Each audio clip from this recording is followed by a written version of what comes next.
Que o seu dia e a sua semana sejam abençoados. Bem-vindos a mais uma análise aprofundada. Hoje a gente tem em mãos um texto que é, assim, uma verdadeira montanha-russa emocional e teológica. O capítulo 63 de Isaías. É um texto de contrastes muito fortes. Exato. E para nos guiar, nós vamos usar o próprio texto bíblico, claro, e um comentário super detalhado de John A. Martin. A nossa missão aqui é tentar entender como é que um único capítulo consegue apresentar uma das imagens mais violentas de Deus e logo em seguida mergulhar numa das orações mais vulneráveis sobre a paternidade divina. Essa transição é chocante. E é justamente nesse contraste que mora, eu acho, a genialidade do texto. A gente começa com uma cena de julgamento que parece saída de um filme de ação apocalíptico. Totalmente. E termina com o lamento de um povo que se sente abandonado, sabe? E o comentário do Martim é crucial, porque ele nos ajuda a entender o contexto. Isaías estava escrevendo para um povo que ia enfrentar o exílio. Ele estava equipando eles espiritualmente para isso. Certo, então vamos desempacotar isso. O capítulo abre de um jeito muito abrupto. É quase como se a cortina subisse no meio de uma cena já acontecendo. Uhum. Uma figura aparece no horizonte, vindo de Edom, que era uma nação inimiga de Israel, né? E a pergunta ecoa: quem é este que vem de Edom, com as roupas tingidas vermelho? E a resposta é imediata, imponente. Sou eu que falo com justiça e que sou poderoso para salvar. A análise de John Martin não deixa dúvida nenhuma de que essa figura é o próprio Senhor. Agindo como um guerreiro divino. Exatamente. Mas a segunda pergunta lá no versículo 2, ela aprofunda o mistério. Por que as suas roupas estão vermelhas?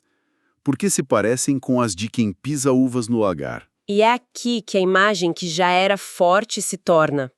Visceral. A resposta no versículo 3 é uma das mais chocantes da Bíblia, eu acho. É pesadíssima. O lagar eu o pisei sozinho.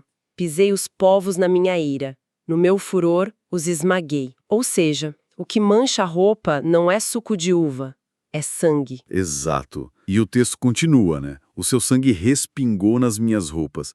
É uma imagem que, para nossa sensibilidade hoje, é perturbadora. Sem dúvida. Mas é intencional. O comentário do Martin destaca um jogo de palavras brilhante e, ao mesmo tempo, sombrio no hebraico. As roupas estão vermelhas, que em hebraico é Adom. E ele vem de Edom. Edom. Nossa, o som é quase idêntico. É praticamente o mesmo. O profeta está conectando o lugar do julgamento com a cor do sangue. E a metáfora do lagar, que geralmente é um símbolo de colheita, de festa, aquela subvertida, vira um símbolo da fúria divina esmagando as nações. É uma imagem de poder absoluto aterrorizante. E o texto reforça que ele faz isso sozinho. Olhei e não havia quem me ajudasse. Mas isso levanta uma questão. Ele fala de vingança e redenção na mesma frase. Sim, no versículo 4. Porque o dia da vingança estava no meu coração e o ano da minha redenção havia chegado. Isso parece um paradoxo, como a gente concilia isso? E essa é a tensão central. E a análise de Martin dá uma chave teológica muito poderosa para a gente entender. Para a teologia de Isaías, a justiça vingadora de Deus não é o contrário da misericórdia. Na verdade, ela é o que abre o caminho para a misericórdia. Como assim? Pensa no contexto. Israel está oprimido. A vingança aqui não é uma crueldade aleatória. É um julgamento divino contra os sistemas de opressão. A vingança contra o opressor é o que permite a redenção do oprimido. Entendi. Não são ideias em conflito. Não, são partes de um único movimento divino para restaurar a justiça. Ok, essa perspectiva muda tudo. Então, o ato violento de esmagar os inimigos é para o povo de Israel um ato de libertação. A fúria e a redenção são duas faces da mesma moeda. Uau! É uma teologia bem complexa. É desconfortável, mas reflete a realidade de um mundo onde a libertação muitas vezes exige o desmantelamento de estruturas injustas. O texto não nos permite ter uma visão simplista de Deus, sabe? Ele é tanto o juiz implacável do mal quanto o salvador apaixonado do seu povo. Isso. E é essa complexidade que torna a virada no versículo 7 ainda mais impressionante. Sim, porque depois de nos deixar processando essa cena incrivelmente violenta, o texto pisa no freio de uma vez. Como é possível sair de um Deus coberto de sangue para o que vem a seguir? É uma das mudanças de tom mais radicais das Escrituras. E o versículo 7 é genial. Em vez de continuar na fúria, o profeta muda completamente de marcha. A voz agora é a do povo. E ele começa a falar sobre misericórdia. Celebrarei as misericórdias do Senhor e os seus atos gloriosos. É uma mudança total de perspectiva. Saímos da visão de Deus para a memória do povo. E eles usam uma palavra bem específica para essa misericórdia, né? O comentário fala sobre isso. Sim, eles lembram do Hesed de Deus. É um termo hebraico muito rico que Martin explica como amor leal ou bondade pactual. Não é só um sentimento, é um amor baseado no compromisso da aliança de Deus com Israel. É um amor que tem história. Exato. E a oração, que vai até o final do capítulo 64, começa com essa recordação. Antes de pedir qualquer coisa, eles lembram a Deus e a si mesmos quem ele tem sido para eles. É uma estratégia muito humana, né? Quando a gente está em apuros, a gente olha para o passado em busca de esperança. E eles lembram do Êxodo. O ato fundador da nação. Eles lembram como Deus foi o salvador deles. E o versículo 9 diz algo que eu acho lindíssimo. Em toda a angústia deles, também ele se angustiava. Essa linha é teologicamente muito profunda. Mostra um Deus empático, que sente a dor do seu povo.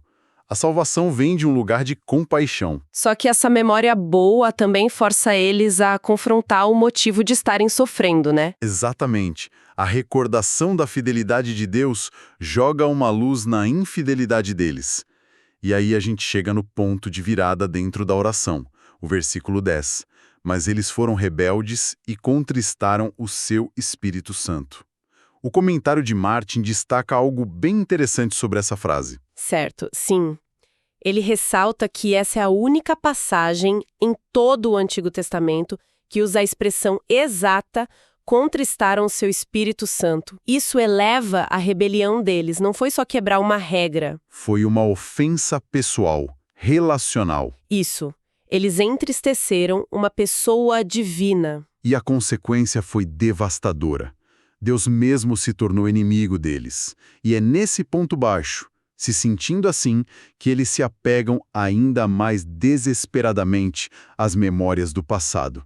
É quase como se dissessem, aquele Deus que nos salvou com tanto poder no Êxodo, cadê ele agora? Precisamente, a lembrança do passado serve de base para o clamor do presente. Se Deus agiu daquela forma antes, por que não agiria de novo? A oração se intensifica a partir do versículo 15.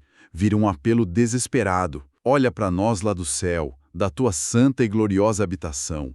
Onde estão o teu zelo e as tuas obras poderosas? A sensação de abandono é palpável. A linha seguinte é de cortar o coração.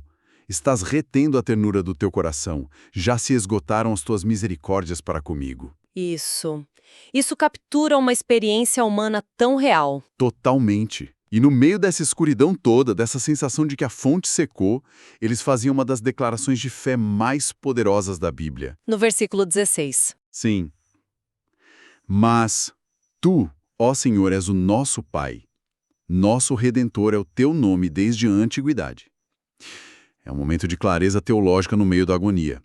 E eles contrastam essa paternidade divina com os ancestrais deles. A frase continua. Abraão não nos conhece e Israel, Jacó, não nos reconhece. O que isso quer dizer é um reconhecimento profundo da própria falha.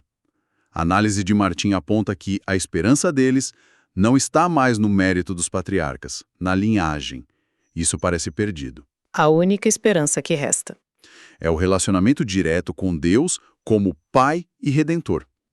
Quando tudo mais falha, eles se apegam ao que é mais fundamental. Então, a oração do capítulo termina nesse tom de lamento, dizendo que o santuário foi pisado, que o tempo de posse da terra foi muito breve. Sim, o capítulo termina sem uma resposta, só com um lamento. E o comentário do Martin nos lembra de algo crucial sobre Isaías. Ele escreveu isso mais de 100 anos antes da destruição do templo e do exílio. Nossa! Então, ele não estava só reagindo a uma crise, ele estava se antecipando a ela. Exato. Ele não estava só prevendo o desastre, mas providenciando as ferramentas espirituais para atravessá-lo. Ele estava dando as palavras para eles orarem quando a dor fosse tão grande que eles não conseguissem encontrar as próprias palavras. Ele estava dando um kit de sobrevivência espiritual para o exílio. Precisamente.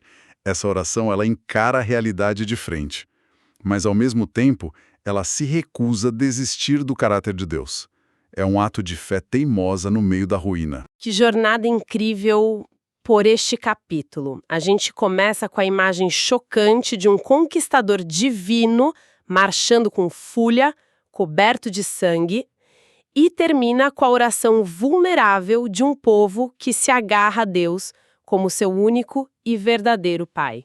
E a análise nos mostra que essas duas imagens não são contraditórias. Elas são essenciais uma para a outra. Elas nos apresentam um Deus complexo que se recusa a ser encaixotado. Um Deus cuja justiça é feroz justamente porque seu amor redentor é compassivo e eterno. Exatamente. A memória dos atos passados de Deus se torna o combustível para a esperança em meio à crise. Isso nos deixa com um pensamento final para a reflexão. A oração neste capítulo é toda construída sobre a recordação das ações passadas de Deus, as boas e as de disciplina. Isso levanta uma questão importante. Como a nossa própria memória, o que a gente escolhe lembrar da nossa jornada de fé, tanto os triunfos quanto os fracassos, como isso molda a nossa capacidade de ter esperança e de orar honestamente em tempos de crise. Que Deus abençoe todos os ouvintes.